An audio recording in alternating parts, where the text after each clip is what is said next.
So I'm ready to glue the purflings on now, and with this rope purfling, it being very thick, you have to pre-bend it before you can actually stick it on.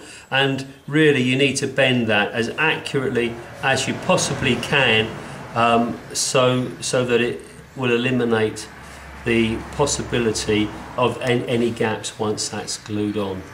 Okay, here we go then. So using some Titebond, start putting the glue into that rebate.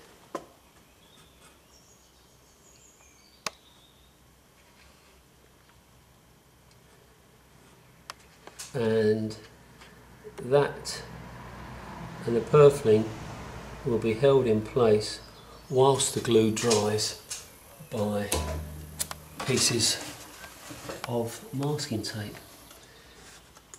So here we go.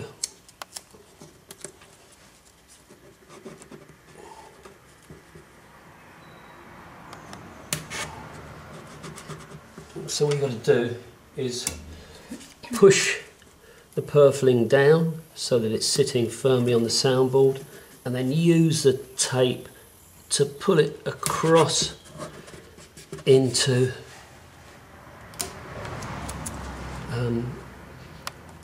that edge on the soundboard.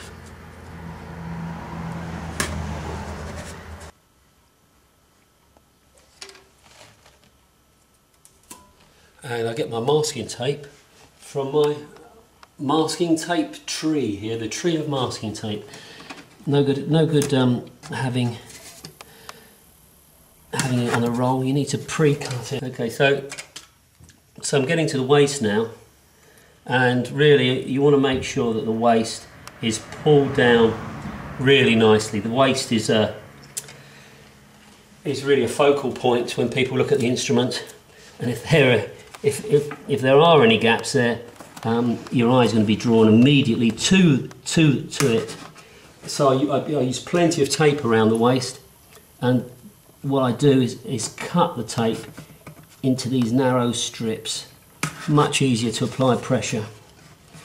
And one thing you've got to be incredibly careful of when you're doing this, you've got to pull the tape tight, got to get a lot of tension into it, but what you don't want to do is to slip and drag your fingernail across the front of the guitar, which is why I keep my fingernails short, and that's my excuse for not being able to play guitar properly.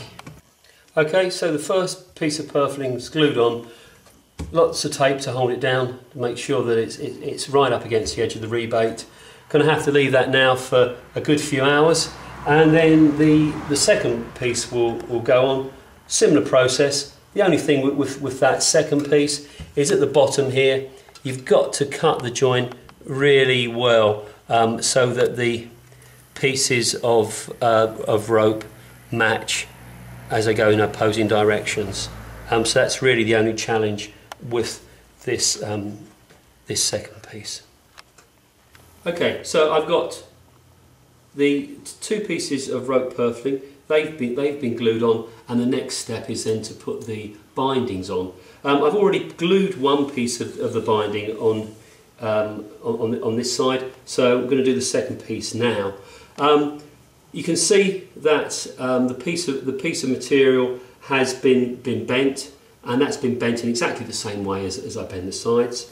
And I've spent a fair bit of time working on this end to make sure that the join there is as good as it can possibly be. So let's get cracking and glue that on. Okay, so I'm going to start off then by putting Titebond into the channel, and I'm going to put the Titebond all the way around. Okay, so we're spreading the Titebond so that it's in the rebate.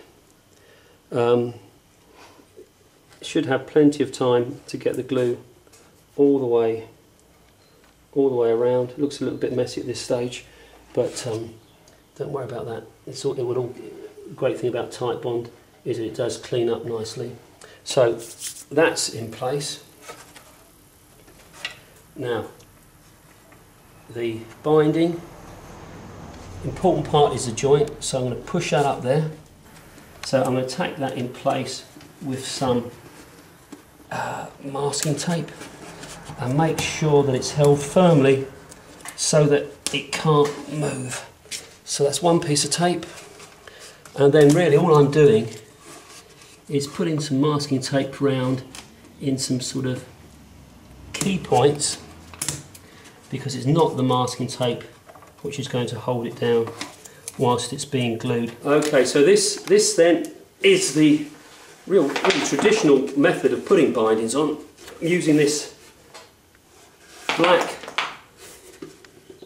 cloth fabric, and it's a great way of putting the tension into clamping this binding in place. And the idea is that you're going around the guitar so that the binding is being pulled down and into the instrument. And you can probably see that on the back I've just put a piece of non-slip matting, and that just helps my fabric from not slipping too much. Okay, so I've gone around the waist and I'm just working my way around the upper bout, and of course the trick to this is making sure that you choose the opposite edge so that the fabric doesn't slip. And you might be able to see, I'm not sure, the glue gradually oozing out as we go around. And see, although this puts lots of pressure all the way around, there's no substitute for bending the bindings accurately. And I must admit, I always use hardened bindings. I hate the idea of using plastic. Okay, so here we have then one mummified parlour guitar. There are 50 metres of this fabric tape holding the bindings on. Going to have to wait 24 hours now for this glue to dry. You can't rush this, so that'll be set aside, and tomorrow clean the whole thing up. Well, here's the body of the parlour guitar then, and all of the bindings have been glued on, and the purflings around the front. So you can see how the contrasting maple really accentuates the shape of the instrument. And what you have got to remember is the function of the bindings. These hardwood bindings protect the edge from any knock, and the back and the sides from any potential damage. And one thing that I do think is slightly disturbing is how some manufacturers are now actually leaving off the bindings and leaving that raw joint between the two surfaces. So anyway, there's the body of the parlour guitar finished. All of the ends neatly trimmed up, what we were talking about. And the next stage for me now is to cut the dovetail, which will take the neck. And that will be in the next episode. So thank you very much, and see you soon.